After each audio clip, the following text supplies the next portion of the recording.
नमस्कार फ्रेंड्स, आज हम देश के सबसे बड़े private sector bank HDFC bank इसका chart on higher time frame monthly से सर्च करेंगे। मंथली बेसिस पर RSI अपटिक है,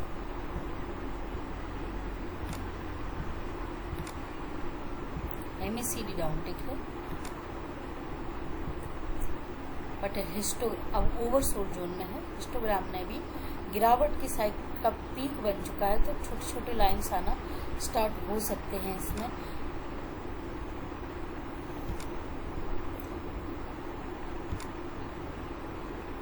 स्टोकेस्टिक डाउनटिक है, हिस्टोरिकल वोलाटिलिटी मीडियन है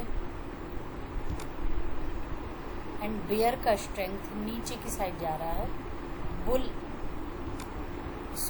बुल का स्ट्रेंथ नीचे की साइड जा रहा है। बुल और अभी भी बुल हैं अपर साइड में, बट स्ट्रेंथ एकदम नीचे चला गया है। यदि यहाँ से उंगली जैसा बन के ऊपर को मुड़ गया तो फिर इसका स्ट्रेंथ बढ़ जाएगा।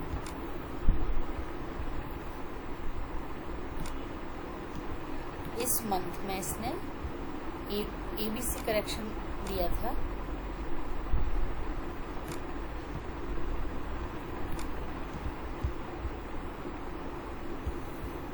और ये ABC करेक्शन था, तो 1.1 तक आया था, जो 1.6 तक नहीं गया था, तो यहाँ से रिवर्सल आ सकता है इसमें।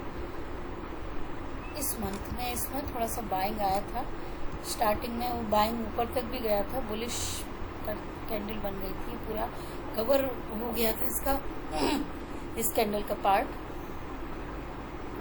बट रिट्रेसमेंट मंथ एंड होते होते रिट्रेसमेंट आ रहा है। अभी भी प्राइस 50 EMA से ऊपर है।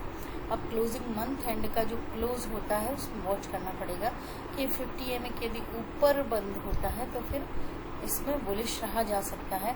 यदि नीचे बंद होगा तो ये बेयरिश हो जाएगा, तो और भी गिरावट बढ़ सकती है इसमें। वीकली चार्ट यदि मंथली पर EMA इसके मंथली में 5 EMA, 13 EMA, 26 EMA के नीचे है, और वीकली चार्ट पर 5, 13 सभी EMA नीचे है। कोई पॉजिटिविटी का साइन नहीं है। EMA में पॉजिटिव क्रॉसओवर भी नहीं हुआ है, खाली इसकी जो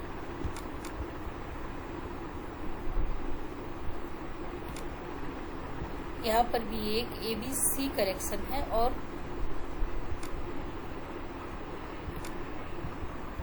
ये जो कैंडल बनाया है इसने वीकली कैंडल, मंथ के 3 वीक्स में इसने लास्ट वीक में तो अच्छा अबव एवरेज वॉल्यूम के साथ बुलिश कैंडल बनाया था, और बाकी में एवरेज वॉल्यूम के साथ बुलिश कैंडल इसने दिए हैं। बट ये कैंडल रेड बन रही है लास्ट में इस वीक की, पर इसको वॉल्यूम नहीं है। अभी तक के जो वीक एंड नहीं हुआ है तो इसको वॉल्यूम नहीं है, बिलो एवरेज वॉल्यूम है।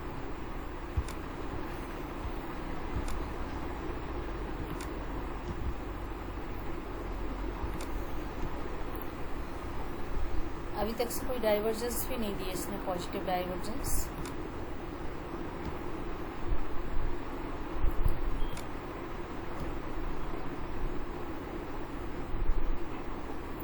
MACD में डाइवर्जेंस नहीं है, RSI में भी डाइवर्जेंस नहीं है।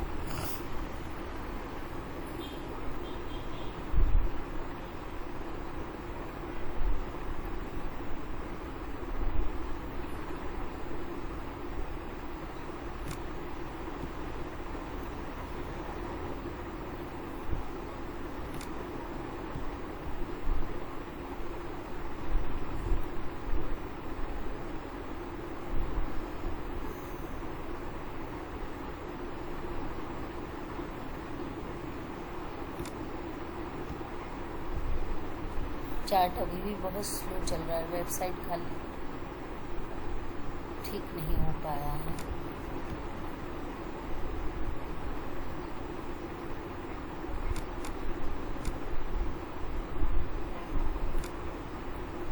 वीकली पर रिवर्सल के साइन नहीं आए, बट इसने जो ए बनाया था वो ABCD E करके ट्रायंगल करके बनाया था, और उस ट्रायंगल के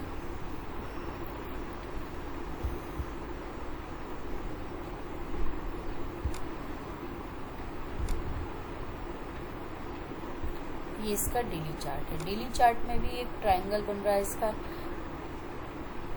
हमें क्लियर दिखाई देगा RSI में।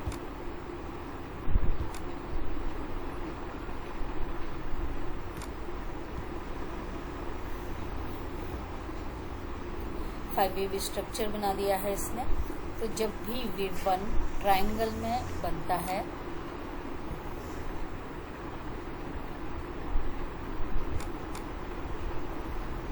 तो वेव 3 जनरली 1.6 से ऊपर चला जाता है, बड़ा बनता है, एक्सटेंडेड थर्ड वेव बनता है। और जो वेव 2 का गिरावट आता है, करेक्शन आता है, वो भी काफ़ी डीप आता है बहुत। तो ये डीप यहाँ तक गिर सकता है, ये 1400 तक।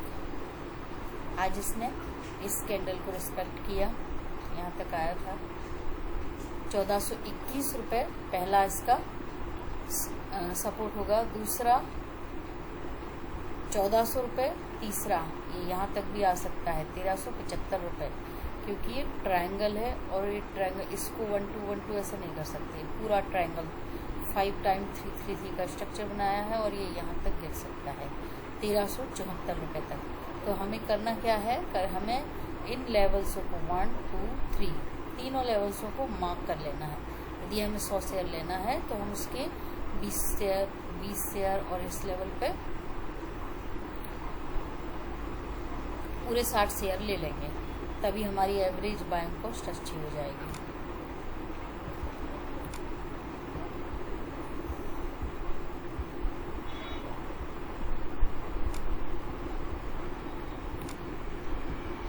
RSI के बेस पर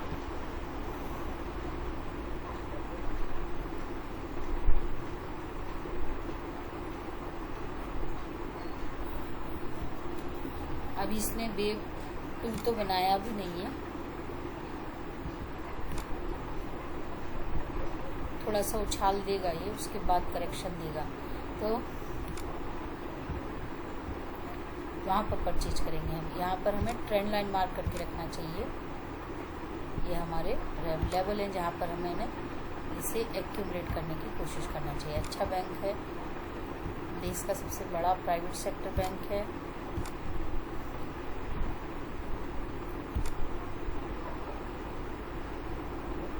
second level, third level,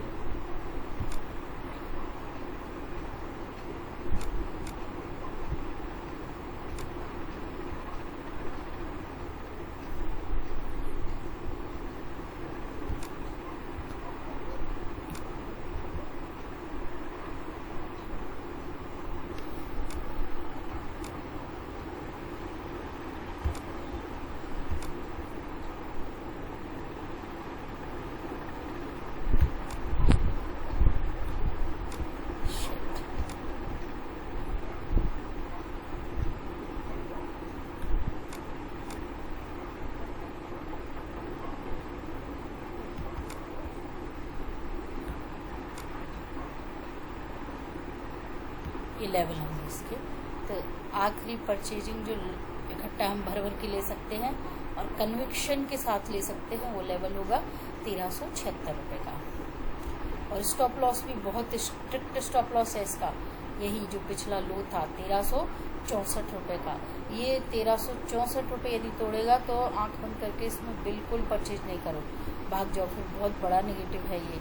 but ये टूटेगा नहीं ऐसा लगता है।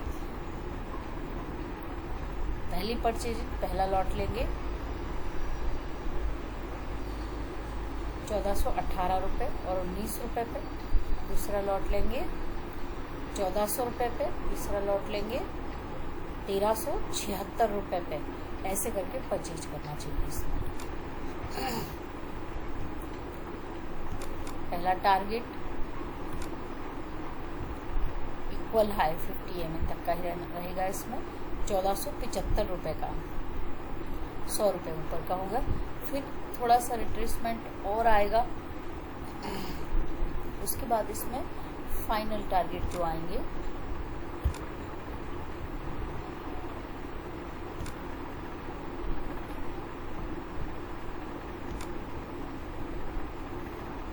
वेव 2 अभी बनी नहीं है, पर जब भी ट्रायंगल बना करके वेव 1 बनता है तो वेव 2 का रिट्रेसमेंट बहुत डीप होता है और वेव 3 बहुत बड़ी बनती है। तो जनरली 1.6 को क्रॉस कर जाती है। ज़रूरी नहीं है, कोई भी रूल फॉलो करना मार्केट के लिए कंपलसरी नहीं है, उस पर कोई प्रतिबंध नहीं किया जा सकता है, बट ऐसा होता है। ये टेक्निकल एनालिसिस के हिसाब से ऐसा होता है, इसलिए हम वैसा मान के चलते हैं। तो 2.6 तो इसका टारगेट होगा 16, पहला टारगेट 1565 रुपये, दूसरा टारगेट 1680 रुपये, तीसरा टारगेट 1800 रुपये। ऐसे टारगेट ये दे सकता है।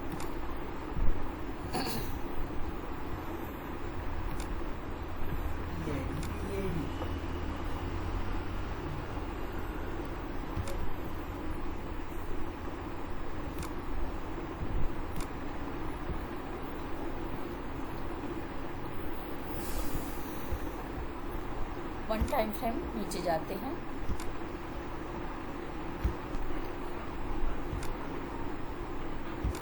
आवरली चार्ट की बेसिस पर इसने बहुत ट्रायंगल बनाए हैं। 1 भी ट्रायंगल में है, 2 इम्पल्स प्लस ट्रायंगल कॉम्बिनेशन में बनाया है इसने।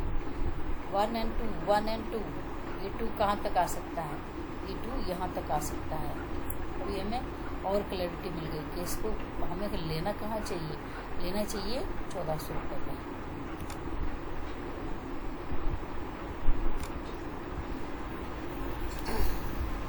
टारगेट होंगे 1556 रुपये के, पहला टारगेट। दूसरा टारगेट यहाँ पर भी इसने डायगोनल ट्रायंगल के फॉर्म में 1 को बनाया था, तो इसका दूसरा टारगेट 1650 रुपये। एंड तीसरा टारगेट 1750 रुपये। 100 रुपये के डिफरेंस से यदि पहला 1555 का लेवल काटेगा तो 1656 के ऊपर ट्रेड करेगा तो 1756, ऐसे करके टारगेट देगा ये, क्योंकि इसकी वेव 1 डायगोनल में है। इसलिए हम 1.6 से ज़्यादा बड़ी थर्ड वेव बनने का एक्सपेक्टेशन कर सकते हैं इसमें।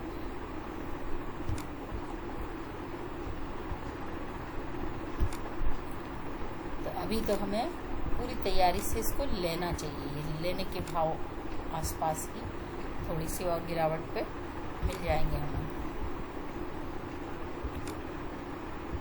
पलटने को वो यहाँ से भी पलट सकता है 1420 रुपये। ऐसी कोई मजबूरी नहीं है कि वो यहाँ तक गिरेगा ही, ऊपर से भी जा सकता है, पर हम टेक्निकल एनालिसिस जैसा बोलती है वैसा हम उसको करते हैं, कोशिश करते हैं करने की। तो जो मार्केट कराता है वही करना पड़ता है। अभी हमें इसका स्टॉप लॉस चाहिए, हमें एग्जैक्ट लेवल मिल गए बाइंग करने के लिए, और कहाँ कहाँ बाइंग करना चाहिए। अभी हमें स्टॉप लॉस चाहिए।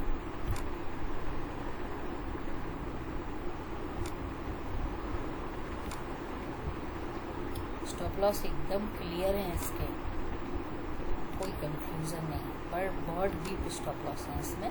उसके पहले का कोई स्टॉप लॉस नहीं, क्योंकि ये पूरा ही वेव 1 है। तो वेव 2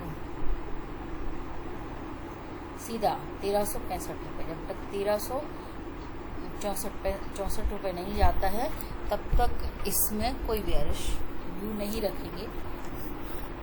यदि 1364 के नीचे गया प्राइस तो ही ये शेयर बहुत ज़्यादा बेयरिश हो जाएगा। फिर अब तक का जो ट्रेंड है प्राइस ने इस लेवल को भी टच नहीं किया। अभी पहला comparison of this higher high, higher low, higher high, higher low, but इस हाई को अभी तक से तोड़ा नहीं है। ये डेली ट्रेंड है। और डाइवर्जेंस देखते हैं कि डाइवर्जेंस दिए कि नहीं, तो खाली एक ही डाइवर्जेंस दिया है, इस लेवल और इस लेवल के बीच में, और ये 4th वेव बन रही है और 5th वेव। अब इसका करेक्शन कितना आना चाहिए इसमें, ये डेली चार्ट है इसका, पहला ही डाइवर्जेंस दिया है इसमें।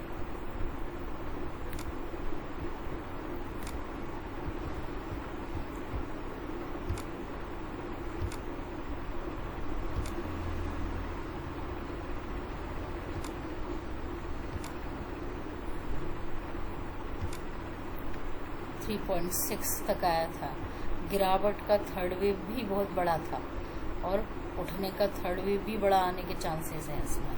तो 3.6 तक यदि थर्ड वेव आई थी इसकी गिरावट की, ये थर्ड वेव थर्ड और फिफ्थ थी, इसलिए इसमें ट्रंकेटेड फिफ्थ आने के चांसेस थे। थर्ड वेव बहुत एक्सटेंडेड थी। तो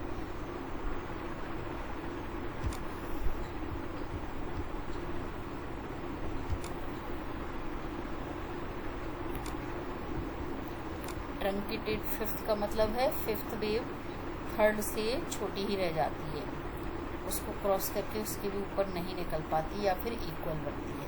तो इसमें अभी तक के ट्रेंड के हिसाब से छोटी है थर्ड वेव और प्राइस ने इस लेवल के साथ हायर हाई बना लिया है और यहाँ RSI में भी हायर हाई ही दिखाई दे रहा है, डाइवर्जेंस नहीं है।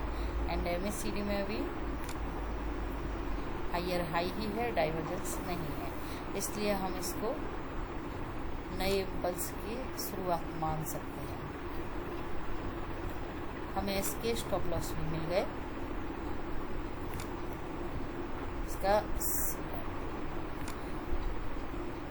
सबसे सही और सटीक स्टॉप लॉस सीधा इस लेवल का लो, जहाँ से ट्रेंड स्टार्ट हुआ था 364 रुपये, उसके पहले के stop loss, trading stop loss भले ही रख सकते हैं। यदि इसमें ट्रेडिंग कर रहे हैं तो वो स्टॉप लॉस छोटे छोटे ही होंगे, जैसे हमने ये रेजिस्टेंस मार्क सपोर्ट मार्क किए थे वहीं पे इसकी स्टॉप लॉस होगी 1418 और 19 रुपये के।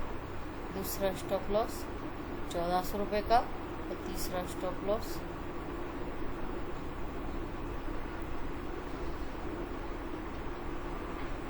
1370 रुपये का। या फिर इस कैंडल का लो देख लेना चाहिए, जहाँ पर ये लो है वहाँ पर इसका इस कैंडल का लो, इसका लो है 1363 रुपये 55 पैसे, वही इसका रियल स्टॉप लॉस होगा मेरी तरफ से। तो ट्रेडिंग स्टॉप लॉस भी वहीं आएगा, सारे स्टॉप लॉस वहीं जाके हिट होंगे इसके। नमस्कार फ्रेंड्स, प्लीज़ आप लोग मेरी वीडियो को लाइक कीजिए, शेयर कीजिए एंड सब्सक्राइब कीजिए। Thank you so much.